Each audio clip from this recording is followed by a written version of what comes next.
And speaking of trade stuff, and we may close out with this topic, I wanted to do this. There are a lot of teams right now in the NBA who are literally trade moves and pieces away from, I think, becoming contenders. You look at the standing, especially the Eastern Conference. You look at the standings and you're like, okay, this team's a move or two away from actually revamping their season, freshening it up, and actually making something happen. So I have a list of teams right now, and really it's dominantly the Eastern Conference because I really think the issue is mostly in the East with those types of teams. But I want to talk about the biggest needs that these teams need to address coming towards the deadline. One team that coming towards the trade deadline, that is one team that we did talk about a little bit throughout the episode earlier when we talked about Embiid and Jokic was the Sixers. This is a team I really feel like, with you look at them right now, sixth in the Eastern Conference. Joel Embiid is playing at an MVP level. And we've seen Philly on this. Philly's been the team where, like, every season, okay, if they do this, they're going to get better, and da-da-da-da-da. And we look at them now, and it's like, okay, we don't have Ben Simmons. Like, everything, all the progress they've been trying to make has been muddied because Ben Simmons is now not there. So we don't even know what's going to happen with him. So what would you guys say are the biggest things right now Philly needs to address moving towards the deadline? One of them is pretty obvious, and that's that they need to figure out a way to get a reliable second option on the offensive end. And there's a dude, there are a couple guys flying under the radar who have been mid this year that we've not been talking about. One of them is Spencer Dinwiddie. Guess who my other guy is here? And he's in Philly. Tobias? Tobias Harris has been flying under the radar with how Tobias, I told you. You never see anybody talking about Tobias. Yes. Yeah. Go ahead, Ty. He's a max player. You don't have, and look, I'm not saying he's an all-star, but this is a dude who thought he should have been an all-star last season. I told you this. Well, Max, I always said we would talk about this. So I remember talking about this for like last 2 years. I honestly wouldn't give him max money. He just doesn't scream max player to me. Yeah, because when I think of max player, people forget he's got that contract. That's what I'm saying. When I think of max player, I think you're probably most likely you're near a number one option. You could be a number two, I guess, at a max player. Can you? Yeah, hell yeah. You can number two, but like, to me, like, if you're not a one or two, if you're not playing like one or two numbers, you're not a max player. And to me, he just averages like barely under 20 some seasons. Some seasons he averages just at 20. So it's just like, I don't know. That's not max to me.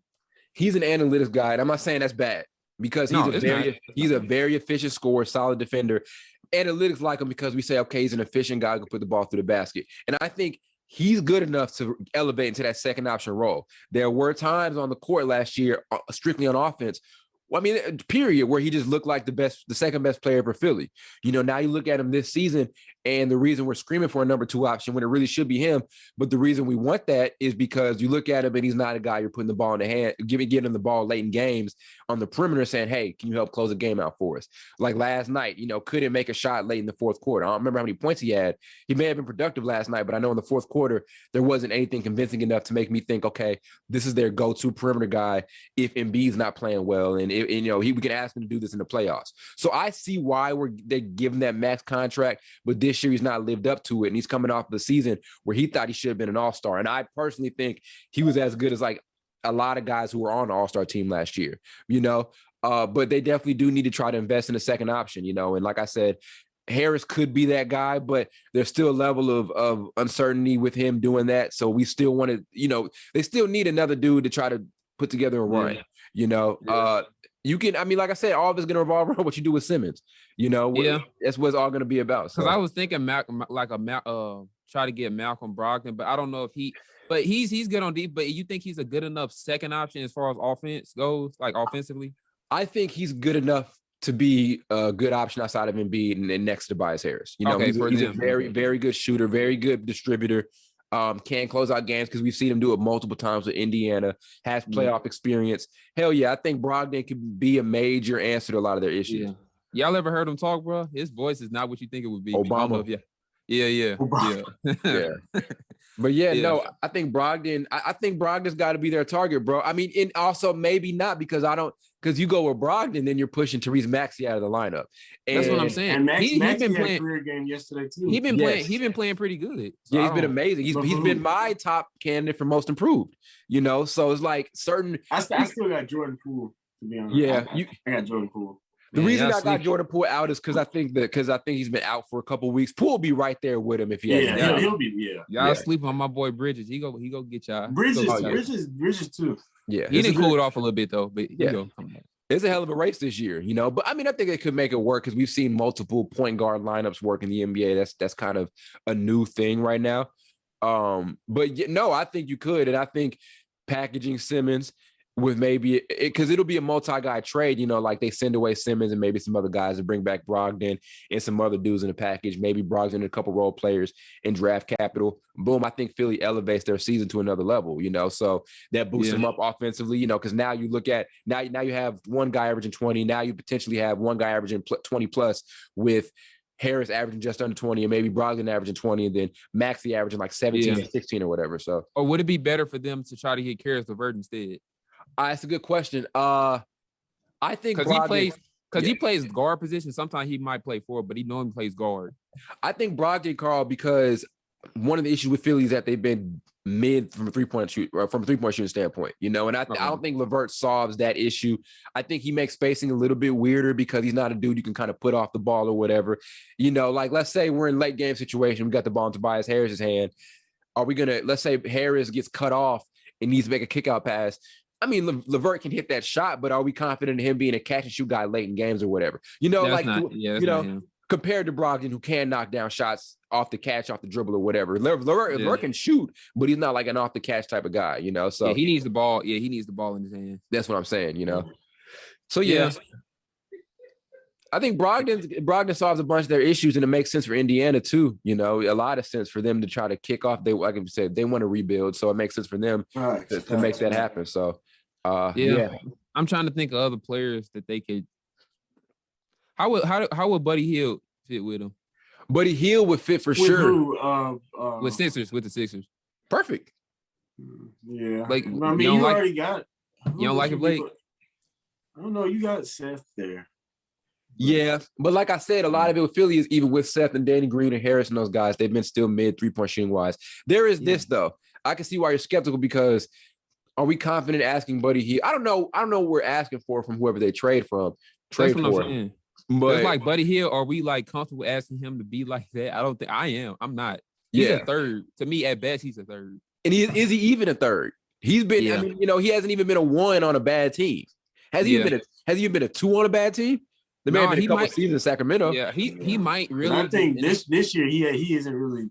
He's having a kind of a down year. Yeah, and he's still I really think he is a high level role player. Does that solve what Philly needs? Yeah. Maybe not. Maybe not. Maybe not. What they need? I would say they need another guard. But that's what I'm saying. Yeah. Another dude you get the ball in the hands of and ask him to create. So Brogdon, there's always the Jaylen Brown thing, which we've talked about a million times. And that's a great fit. But with that, it's like, does Boston want Simmons? You know what I mean? That's the only thing. Yeah. No, even though they need a point guard, I don't know. They want a point guard that can somewhat put the ball in the basket. Yeah. Yeah, so like even Lonzo puts the ball in the basket at a higher clip than a higher clip at Ben Simmons. Even though the points, even though the points per game might not match up, to me, it's more he's a more consistent scorer. Obviously, if you just watch the game. Yeah, true, very true. So, yeah, I mean, like I said, the one that makes most sense is making the Brogdon thing work, and then you know Philly's going to get a bunch of assets back, especially if the Pacers are asking for Ben Simmons in return because you got to make those contracts match. So I think the Brogdon thing is the best situation. I love LeVert.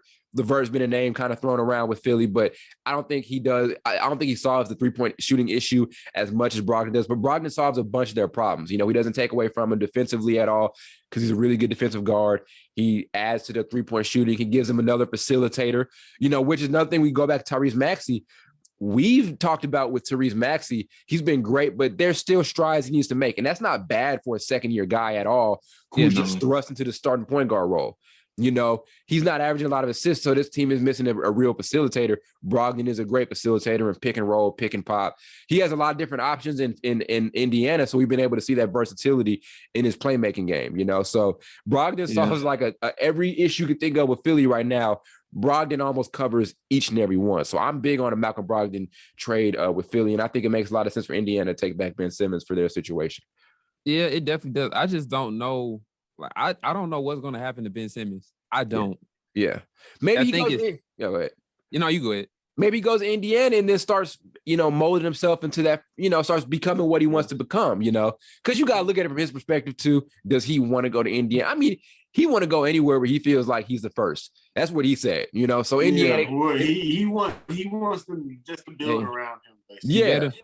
He better put up first type of number. That's what I'm saying. And like I said, you go to Indiana and they're going to, like, let's say they go get rid of Brogdon and both Brogdon and Sabonis, that he'll be able to go and be that one guy. He's not going to be good for him. The team's not going to be good for a minute, but you can go up there and be a guy they'll build around and prioritize whatever. You still got to elevate your game, because if they figure out you ain't elevating your offensive game, they're gonna throw you to the side. We've seen it happen many times before where a team thought they were going to build around a dude and it's not working, and they're just kind of, let him go or whatever. So, yeah, I think it works for both parties, though, for sure. Yeah, but hopefully they find whatever they're looking for. If they're looking for something, I don't even know if they are. Because you never know. They could just be trying to make Ben Simmons feel miserable and just hold him to the summer. They might be on that. But